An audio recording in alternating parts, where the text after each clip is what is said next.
Meaning of operational system and control. அதெல்லாம் 3.3 process planning. Process planning refers to குறிக்கிறது எதை குறிக்கிறது அப்படின்னா அந்த ப்ரொடக்ஷன் ஆஃப் குட்ஸ் அண்ட் சர்வீஸை வந்து ஒழுங்கமைக்கிறத பற்றி ஆர்கனைஸ் பண்ணுறதை பற்றி குறிக்கிறது அப்படின்றான். இது என்ன பண்ணுது அப்படின்னா கெப்பாசிட்டி பிளானிங் சம்மந்தமாக டிசிஷன் எடுக்கிறதுக்கு, ஃபெசிலிட்டி லேஅவுட் சம்மந்தமாக டிசிஷன் எடுக்கிறதுக்கு, equipments design of work and சிஸ்டத்துக்கு சம்மந்தமாக டிசிஷன் எடுக்கிறதுக்கு இது உதவுது அப்படின்றான். அடிப்படையாக இருக்குது அப்படின்றான். ப்ராசஸ் பிளானிங் வந்து இந்த மாதிரி டிசிஷன் எடுக்கிறதுக்கு உதவுது அப்படின்றான். எது சம்மந்தமாக? Capacity planning. கெப்பாசிட்டி இருக்குது, எவ்வளோ ஃபெசிலிட்டி லேஅவுட்டு, பிளான்ட்டோட அமைப்பு எங்கே இருக்குது, அதுக்கு தேவையான எக்யூப்மெண்ட் இருக்குது, டிசைன் ஒர்க் சிஸ்டத்துக்கு என்னென்ன டிசைன், அதுக்கெலாம் எது டிசிஷன் எடுக்கிறது, அது சம்மந்தமாக டிசிஷன் எடுக்கிறதுக்கு ப்ராசஸ் பிளானிங் வந்து ஒரு அடிப்படையாக இருக்குது அப்படின்றான்.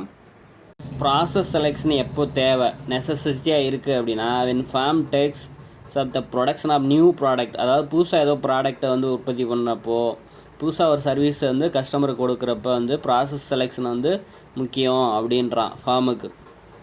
அதாவது ப்ராசஸ் செலெக்ஷன் அதை வந்து டிசைட் பண்ணுறது தீர்மானிக்கிறதுக்கு முன்னாடி இதெல்லாம் வந்து கவனிக்கணுமா. அது என்னென்ன கொஸ்டின், ப்ரைமரி கொஸ்டின்ஸ் அப்படின்னா முதன்மையான கேள்வி 3 கொஸ்டினை வந்து நம்ம கவனிக்க வேணும் அப்படின்றான்.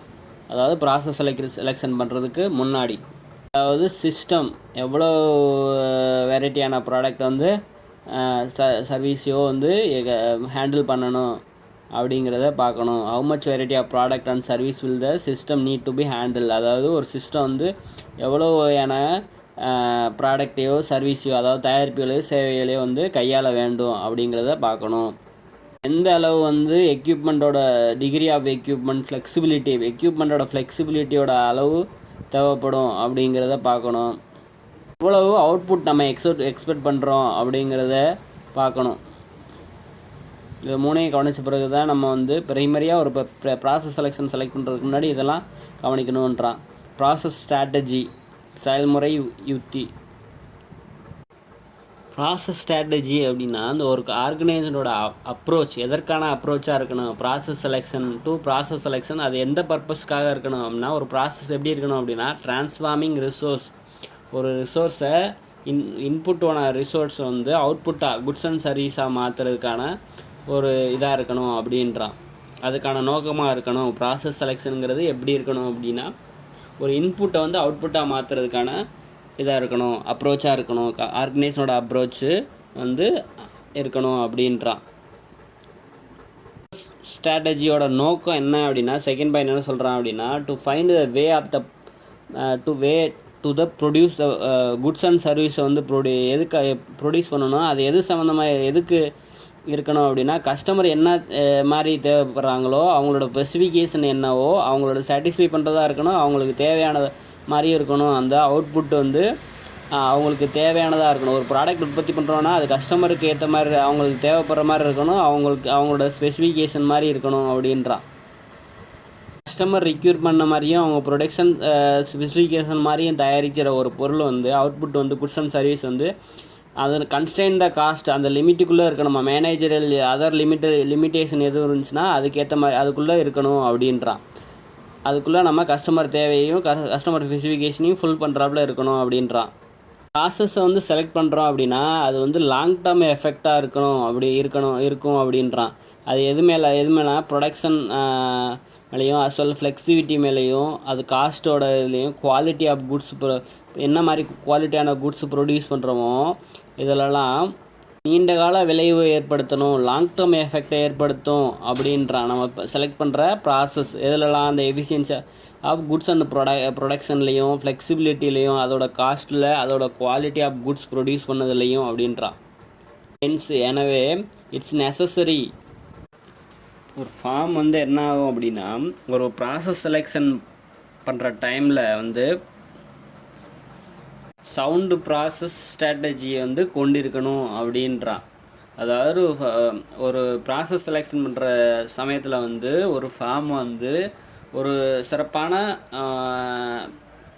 செயல்முறை ப்ராசஸ் உத்தியை கொண்டிருப்பது அவசியம், நெசசரியாக இருக்கணும் அப்படின்றான்.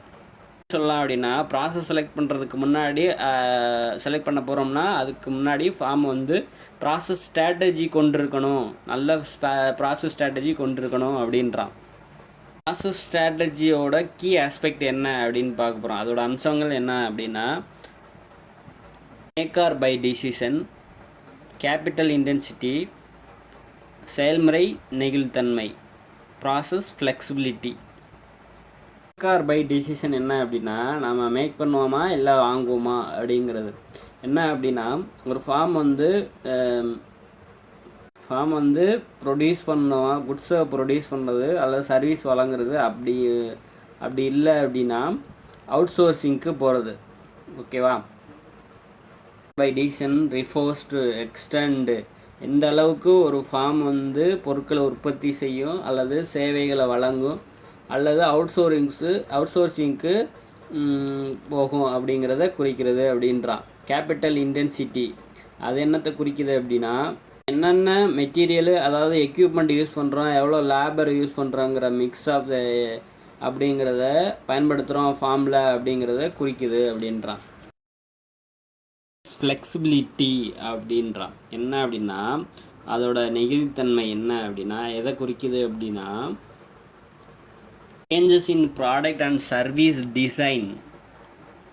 ப்ராடக்ட்லேயோ சர்வீஸ்லேயோ அதோட சர்வீஸோட ப்ராடக்டோட டிசைன்லேயோ சர்வீஸோட டிசைன்லேயோ ஏற்படும் மாற்றங்கள், வால்யூம் ஆஃப் ப்ராடக்ட் ப்ரொடியூஸ்டு, உற்பத்தி செய்யப்படும் பொருட்களின் அளவு மாற்றங்கள், அண்டு டெக்னாலஜி சேஞ்ச் இன் டெக்னாலஜியோட ஏற்படுற தொழில்நுட்பத்தினால் ஏற்படுற மாற்றங்கள். இதனால் இந்த மாதிரி மாற்றங்கள்னால ஏற்படுற காரணிகள் அதோட ஃபேக்டர்னால் இந்த மாதிரி சேஞ்சஸ் ஆகிறதுனால ஒரு ப்ராசஸ் தேவைப்படுமா, ஒரு ப்ராசஸ் நிறையா ப்ராசஸ் ரிக்யூர்மெண்ட் ஆகும். அந்த மாதிரி ப்ராசஸ் ரிக்யூர்மெண்ட்டுக்கு ஏற்றாப்புல அதாவது இந்த மாதிரி ப்ராடக்ட்லேயோ டிசைன்லேயோ வால்யூம்லேயோ ஒரு சேஞ்சஸ் ஏற்படுது. அப்போது நம்ம எக்ஸ்ட்ரா 2-3 ப்ராசஸ் பண்ண வேண்டியிருக்கணும் ஒரு அவுட்புட் தயாரிக்கணும் அப்படின்னா. அந்த மாதிரி ப்ராசஸ்க்கு ஏற்றாப்புல அந்த சிஸ்டம் வந்து சேஞ்ச் ஆக்குறது அளவுக்கு அந்த சிஸ்டம் வந்து ஃப்ளெக்சிபிலிட்டியாக இருக்குங்கிறத குறிக்கிறது தான் ப்ராசஸ் ஃப்ளெக்சிபிலிட்டி அப்படின்றான். ஸ்ட்ராட்டஜியோட 3 ப்ராசஸ் ஸ்ட்ராட்டஜி, அதோட 3 ப்ராசஸ் ஸ்ட்ராட்டஜிஸ் என்னன்னு பார்ப்போம். 3 ப்ராசஸில் ஏதோ ஒரு மாற்றத்தினால சம் வேரியேஷன் 2-3 ப்ராசஸ் இருக்குது. இந்த ப்ராசஸில் ஏதோ ஒரு ப்ராசஸ் சேஞ்ச் ஆனால நிறைய வெரைட்டியான விர்ச்சுவலியான எவ்ரி குட்ஸ் அண்ட் சர்வீஸ் வந்து மேட் பண்ணப்படுது அப்படின்றான். என்னென்ன process? There are process focus, repetitive focus, product focus. கட்டம் போட்டு ஒரு இது கொடுத்துருக்கான்ல அதை பற்றி என்ன சொல்கிறான்னா எக்ஸிக்யூட் த இல்லுஸ்ட்ரேஷன் 1, அதாவது எக்ஸிக்யூட்னா கண்காட்சின்னு அர்த்தம். அதாவது இல்லுஸ்ட்ரேஷன் 1 என்ன சொல்கிறான் அப்படின்னா ரிலேஷன்ஷிப்பை வெளிக்காட்டுது அப்படின்னா விளக்குது அப்படின்னா 3 ப்ராசஸ் ஸ்ட்ராட்டஜியும் அதோட வேல்யூமும் வெரைட்டி ஆஃப் ப்ராடக்ட் ப்ரொடியூஸ்டு, எவ்வளோ வேல்யூம் ஆஃப் ப்ராடக்ட்டு உற்பத்தி செய்யப்பட்டது, அதாவது எவ்வளோ வெரைட்டி ஆஃப் ப்ராடக்ட்டுக்கும் இது பண்ணப்படுது ப்ரொடியூஸ் பண்ணப்படுதுங்கிறதுக்கான ரிலேஷன்ஷிப்பை கொடுக்குது அப்படின்றான். Each of the 3 strategies as discussed below அப்படின்றான். டிஸ்கஸ்டு அதாவது இந்த 3 ஸ்ட்ராட்டஜி பற்றியும் கீழே வந்து விவாதிக்கப்படுகின்றன அப்படின்றான், டிஸ்கஸ் பண்ணப்படுது அப்படின்னா. ப்ராசஸ் ஃபோக்கஸ்னால் என்னன்னு பார்ப்போம். ஃபோக்கஸ் அப்படின்னா செயல்முறை கவனம்னுவாங்க. அதாவது majority of the global production, அதாவது பெரும்பாலும் உலக உற்பத்தியில் எதை அர்ப்பணிக்கிறாங்க அப்படின்னா டிவோட்டட் டு லோ வேல்யூம், அதாவது குறைவான வேல்யூம்லேயும் ஹை வெரைட்டி ஆஃப் ப்ராடக்ட், பல்வேறு வகையான ப்ராடக்ட்லேயும் மேனுஃபேக்சர் பண்ணுறது, அது அந்த பிளான்ட் அந்த இடத்துல வந்து மேனுஃபேக்சர் பண்ணுறதுக்காக அர்ப்பணிக்கிறாங்க. அதுக்கு பேர் என்ன அப்படின்னா ஷாப்ஸ் அப்படின்றாங்க. இது எதை சுற்றி அமைக்கப்படுதுன்னா பெர்ஃபார்மிங் அந்த ப்ராசஸை சுற்றி அரவுண்டு த பெர்ஃபார்மிங் அந்த ப்ராசஸ் சுற்றி இது வந்து ஒழுங்கமைக்கப்படுகிறது அந்த சச் ஃபெசிலிட்டிஸ் அப்படின்றான் அந்த பிளான்ட்டு. எடுத்துக்காட்டாக என்ன சொல்கிறான் அப்படின்னா, ப்ராசஸ் என்னவாக இருக்கும் அப்படின்னா, வெல்டிங்கு, கிரைண்டிங்கு, பெயிண்டிங் வந்து கேரிட் அவுட் பண்ணப்படுமா. அந்த டிபார்ட்மெண்ட் எந்தெந்த டிபார்ட்மெண்ட்டில் என்ன மாதிரி மேற்கொள்ளப்படணும் அப்படிங்கிற அந்த ப்ராசஸ்ஸு. இந்த இடத்துல வெல்டிங் பண்ணணும், இந்த இடத்துல கிரைண்டிங் பண்ணணும், இந்த இடத்துல பெயிண்டிங் பண்ணணும் அப்படிங்கிற ப்ராசஸ்ஸு அப்படின்றான். ஃபார் தனித்தனி டிபார்ட்மெண்ட் மூலமாக என்ன ப்ராசஸ் பண்ணணும் அப்படின்ருக்கு. Such facilities are process focused in terms. அதை எப்படி சொல்லலாம் அப்படின்னா, ப்ராசஸ் வந்து இன் டேர்ம்ஸ் எதை அடிப்படையாக வந்து இது பண்ணப்படுது அப்படின்னா, எக்யூப்மெண்ட்ஸு, அதோட மிஷினு, அதோட லேஅவுட்டு, அதோட சூப்பர்வைஷன், அதோட அடிப்படையில் வந்து ப்ராசஸ் வந்து ஃபோக்கஸ் பண்ணப்படுது அப்படின்றான். Provide high degree of product flexibility as a product move the intermittent between the process. அந்த ப்ராசஸில் ஒரு ப்ராசஸில் தான் இன்னொரு ப்ராசஸ்க்கு மூவ் ஆகும்போது அதிகமான ப்ராடக்ட் ஃப்ளெக்சிபிலிட்டியை வழங்குறாங்க அப்படின்றான். ஒரு டிசைன் பண்ணப்பட்ட அந்த ப்ராசஸ் வந்து எதுக்காக அப்படின்னா, வெரைட்டி ஆஃப் த ஆக்டிவிட்டீஸ் என்னென்ன சேஞ்ச் ஆகுதோ அப்படி சேஞ்சை அடிக்கடியாக ஹேண்டில் பண்ணுறதுக்கான சேஞ்ச் ஆகிறதுக்கு ஏற்ற மாதிரி அதுவும் ஹேண்டில் பண்ணுறதுக்கு ஃப்ரீக்வெண்ட்டாக சேஞ்சு பண்ணுறதுக்கு ஏற்றாப்புல இருக்கணும் அந்த ப்ராசஸ் டிசைனு. அப்படி இருந்துச்சு அப்படின்னா சச் ப்ராசஸ் அந்த மாதிரி இங்கே எவ்வளோ டிசைனிங் ப்ராசஸில் சேஞ்ச் ஆகுதோ அதுக்கேற்ற மாதிரி ஹேண்டில் பண்ண முடிஞ்சது, ஃப்ரீக்வென்சியாக ஆக்டிவிட்டீஸை வந்து சேஞ்ச் பண்ண முடிஞ்சது அப்படின்னா அந்த ப்ராசஸை எப்படி சொல்லுவாங்க அப்படின்னா இன்டர்மிட்டன்ட் ப்ராசஸ் அப்படின்வாங்க. இடைப்பட்ட செயல்முறைன்னு சொல்லுவாங்க அப்படின்றான். பிளான்ட்டில் என்னென்ன இருக்குன்னா, ஹை வேரியபிள் காஸ்ட் இருக்குமா, லோ யூட்டிலைசேஷன் ஃபெசிலிட்டிஸ் இருக்கும் அப்படின்றான். பிளான்ட்டில் காஸ்ட் வந்து ஹை வேரியபிள் காஸ்ட் இருக்கும் அப்படின்றான். லோ யூட்டிலைசேஷன் ஃபெசிலிட்டிஸ் கம்மியான பயன்பாடுகள் இருக்கும், ஃபெசிலிட்டிஸ் பிளான்ட்டோட பயன்பாடு கம்மியாக இருக்கும் அப்படின்றான். அடுத்து நெக்ஸ்ட்டு ரிப்பீட்டேட்டிவ் ஃபோக்கஸ், திரும்ப வந்து கவனம் செலுத்துதல். ரிப்பீட்டேட்டிவ் ப்ராசஸ் அப்படின்னா அது மாடல்ஸை யூஸ் பண்ணுது அப்படின்றான். மாடல்ஸை யூஸ் பண்ணுற ப்ராடக்ட் ஓரியன்ட் ப்ராடக்ஷன் ப்ராசஸ் அப்படின்றான். அதாவது தயாரிப்பு சார்ந்த உற்பத்தி செயல்முறை யூஸ் பண்ணுற உற்பத்தி செயல்முறை மாடல்ஸை யூஸ் பண்ணி உற்பத்தி பண்ணுற செயல்முறை அப்படின்னா. மாடல்ஸ்னால் ஏற்கனவே அந்த இருக்கும், அதை வந்து அந்த மாடல் வச்சு இதே மாதிரி தான் செய்வாங்க. சின்ன அந்த மாடல்ஸ் இருக்கும், அதை வச்சு அதே மாதிரி செய்வாங்க. அது ஃபேர்ஃபாக்ஸ் அப்படின்லாம், அந்த ஃபேர்ஃபாக்ஸோட அந்த மோடை வச்சு செய்வாங்க. பிரேக்குனால் அதுக்கான அந்த பிரேக்கோட அளவு அதே மாதிரி மாடல் இருக்கும், அதுக்கு வந்து அதே மோடை வச்சு நிறைய உற்பத்தி பண்ணுவாங்க. இது எதுக்கு இடையில் இருக்குது அப்படின்னா, ப்ராடக்ட் ஃபோக்கஸ்க்கும் ப்ராசஸ் ஃபோக்கஸ்க்கும் நடுவில் இருக்குது அப்படின்றான்.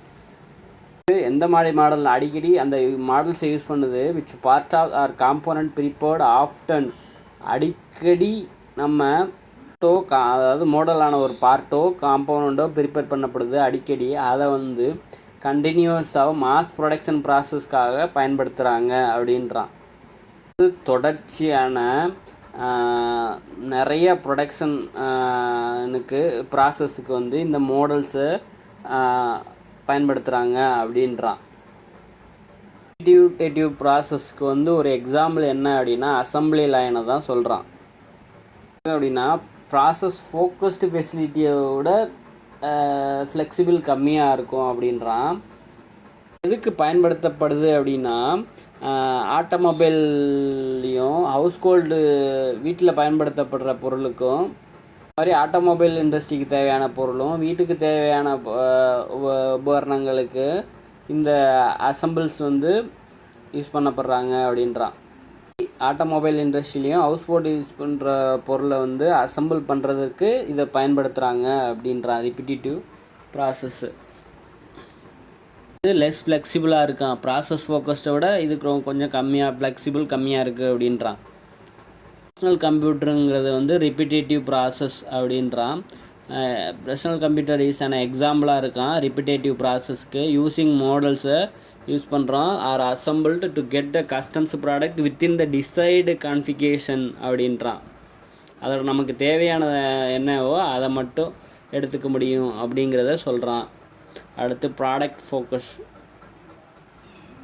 அப்படின்னா என்ன அப்படின்னா, அரௌண்டு ஒரு ப்ராடக்டை சுற்றி பிளான்ட் இருக்கும், அந்த ஃபெசிலிட்டி அதுக்கேற்ற மாதிரி இருக்கும். ப்ராடக்ட் ஓரியன்டாக இருக்கணும். அந்த ப்ராடக்ட் ஓரியன்ட் எப்படி இருக்கும் அப்படின்னா, high volume low variety of the process அப்படின்றான். ப்ராசஸ் கம்மியாக இருக்கும், வேல்யூ வந்து அதிகமாக இருக்கும் அப்படின்றான். ப்ராசஸ் ஃபோக்கஸில் என்ன, இதே இது வந்து ப்ராடக்ட் ஃபோக்கஸில் இது ப்ராசஸ் ஃபோக்கஸில் வந்து வேல்யூம் கம்மியாக இருக்கும், ஆனால் நிறைய வெரைட்டி ஆஃப் த ப்ராடக்டோட ப்ராசஸ் இருக்கும் அப்படின்றான். ஆனால் இங்கே வந்து ப்ராசஸ் கம்மி தான், ஆனால் வேல்யூம் வந்து வேல்யூமோட காஸ்ட் வந்து ஹையாக இருக்கும் அப்படின்றான். லாங் கண்டினியூஸ் ப்ரொடக்ஷன் ரன்னால் நீண்ட தொடர்ச்சியான உற்பத்தி ஓட்டத்தை கொண்டிருக்கிறதுனால இது என்ன சொல்லுவோம் அப்படின்னா கண்டினியூ ப்ராசஸ்னு சொல்கிறான் அப்படின்றான். ஃபோக்கஸோட எக்ஸாம்பிள்ஸ் என்னென்ன சொல்கிறான், steel, glass, paper, electric bulbs, chemicals, paracetamol products, gold, nut, extra அப்படின்றான். இதெல்லாம் என்னவா ப்ராடக்ட் ஃபோக்கஸோட எக்ஸாம்பிள்ஸ் அப்படின்றான். ப்ராடக்ட்ஸ்னால் மருத்துவ பொருட்கள், கெமிக்கல்ஸு, ரசாயனம், நட்டு, போல்டு, நட்ஸு, வேறு கிளாஸு, பேப்பரு, இதெல்லாம் ப்ராசஸ் ஓரியன்டோட இது ப்ராடக்ட் ஃபோக்கஸோட examples. Product focus facility need standardization and effective quality control. Focus facility need to be ஸ்டாண்டர்டைஸ்னாக இருக்கணுமா, எஃபெக்டிவ் குவாலிட்டி கண்ட்ரோலாக இருக்கணும் அப்படின்றான். இந்த ப்ராடக்ட் ஃபோக்கஸ்டுக்கு வந்து என்ன ஆகுது அப்படின்னா, அதிகமான இந்த ஃபெசிலிட்டி ஸ்பெசிஃபை நேச்சர், இந்த நேச்சருக்கு ஃபெசிலிட்டி ரிக்யூர் எவ்வளோ அதிகமான ஃபிக்ஸ்டு காஸ்ட் ஏற்படுது அப்படின்றான். லோ வேரியபிள் காஸ்ட்டு, அதிகமான ஃபிக்ஸ்டு காஸ்ட் ஏற்படுது. லோ வேரியபிள் காஸ்ட்டுனால என்ன ஆகுது அப்படின்னா ஹை ஃபெசிலிட்டி யூட்டிலைசேஷனுக்கு ரிவார்டு கொடுக்குது அப்படின்றான். அதிகமான யூஸ் பண்ணக்கூடிய பிளான்ட் அதிகமாக யூஸ் பண்ண முடியும் அப்படின்றான்.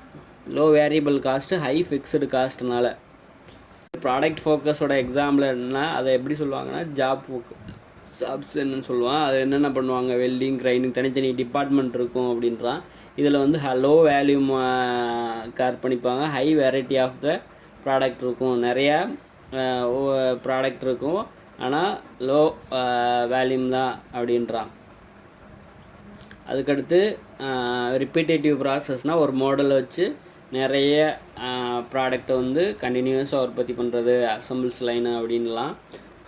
அதுக்கடுத்து வந்து ப்ராடக்ட் ஃபோக்கஸ் என்ன சொல்கிறான் அப்படின்னா, high volume low variety of process வந்து கம்மியாக இருக்கும், ஆனால் வேல்யூம் வந்து அதிகமாக இருக்கும் அப்படின்றான். அதுக்கு எக்ஸாம்பிள் ஸ்டீலு, கிளாஸு, ப்ரெட்டு, அதுக்கப்புறம் வேறு என்ன சொல்லியிருக்கான், எலக்ட்ரிக் பல்ப்ஸு, கெமிக்கல்ஸு அப்படின்றான்.